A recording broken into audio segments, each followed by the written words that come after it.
দক্ষ জনশক্তি রপ্তানির লক্ষ্যে প্রথমবারের মতো কুয়েতের সঙ্গে G2G চুক্তি করেছে বাংলাদেশ। কুয়েতে নিযুক্ত বাংলাদেশের রাষ্ট্রদূত মেজর জেনারেল মোহাম্মদ আশিকুজ্জামান জানান, এই চুক্তির ফলে শিগগিরই দেশটিতে নার্সসহ বিভিন্ন ক্ষেত্রে দক্ষ জনশক্তি রপ্তানির সুযোগ সৃষ্টি হবে। বলছেন, চুক্তি বাস্তবায়নে কাজ চলছে। কুয়েত থেকে সহকর্মী হেফজু মিয়ার প্রতিবেদনে বিস্তারিত। আধুনিক কুয়েত নির্মাণের উদ্যোগ নিয়েছে দেশটির সরকার, আর তাই ব্যাপক হারে নির্মাণ করা হচ্ছে অবকাঠামো, রাস্তাঘাট। মূলত দেশটির নির্মাণ কাজে কর্মরত বেশিরভাগ শ্রমিকই প্রবাসী, আর তাই কুয়েতের শ্রমবাজারে ক্রমেই বাড়ছে প্রবাসী জনশক্তির চাহিদা। এছাড়া দেশটির নার্স ও টেকনিশিয়ানেরও ব্যাপক চাহিদা রয়েছে। কুয়েতে বাস প্রায় 3 লাখ বাংলাদেশির।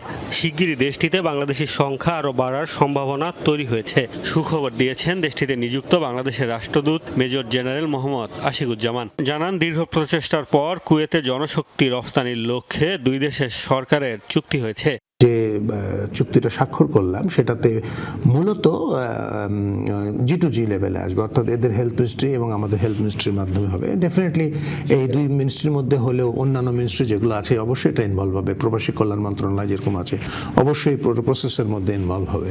গেল বছর বেসরকারিভাবে 650 বাংলাদেশি নার্স নিয়োগ দেয় কুয়েত। রাষ্ট্রদূত জানান, দেশটির বিভিন্ন সরকারি হাসপাতালে বেশ সুনামের সাথে কাজ করছেন বাংলাদেশিরা, আর তাই নতুন করে নার্স নিতে আগ্রহী দেশটি।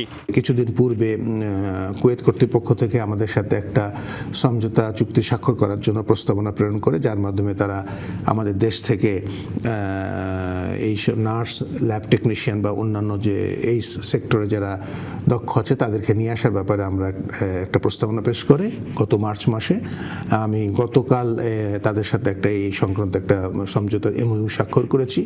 তা আমাদের এবং তারা আমাদের বলেছে যে তারা খুব শীঘ্রই এই কয়েকটা দেশ থেকে আমাদের থেকে লোক নিবে।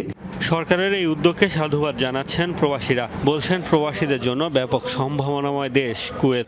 এতদিন কুয়েতে সাধারণ শ্রমিক আসলেও দক্ষ শ্রমিকের প্রথম চুক্তি স্বাক্ষর হয়েছে।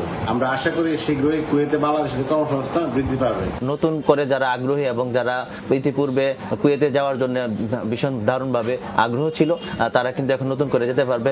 প্রবাসীরা বলছেন, কুয়েতের সম্ভাবনাময় শ্রমবাজারে টিকে থাকতে রফতানি করতে হবে দক্ষ জনশক্তি। প্রয়োজনে প্রশিক্ষণ দেওয়ার আহ্বান তাদের।